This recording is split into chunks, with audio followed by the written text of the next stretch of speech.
Peter Jacobsen was a Danish writer, poet and scientist. He was born in 1847 in Tisted in Jutland, the son of skipper Christian Jacobsen and Bente Marie Jensdatter Hundal, and studied at the University of Copenhagen. In 1870 he became a botanist, translating Darwin's The Origin of Species and The Descent of Man into Danish. He wrote 2 novels, 7 short stories and a volume of poetry. His historical novel of 17th century Denmark, Fru Maria Grube, is among his most well-known. Jacobsen's work is seen as the beginning of the naturalist movement in Danish letters. He died in 1885 at Tisted of tuberculosis. We will review the 1912 Sechs Novellen, the German edition of his short fiction containing 2 more stories than the 1921 English edition Morgens and Other Stories. The first and longest novella is Morgens, published as Jacobsen's debut in 1872 initially. And well, the story seems dreadfully overwritten compared to the others. Very little happens despite this one novella taking up half the book. Briefly, an unnamed justitiarat, an honorary title that is given to lawyers and notaries,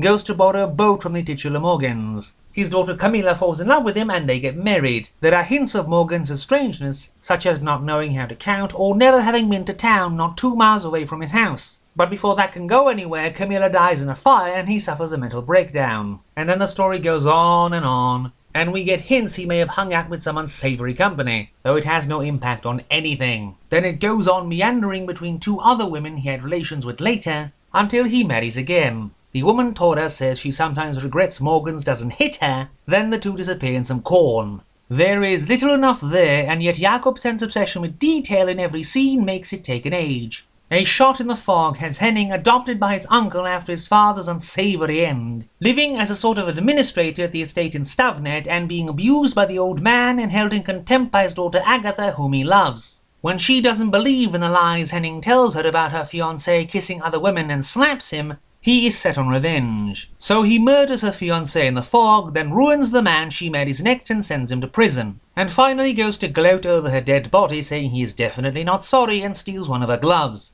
But on the way back he hears rustling behind him in the fog and something follows him and touches him, and he's never seen alive anymore. Sadly, this ending comes after a bit too much of an overly melodramatic narrative.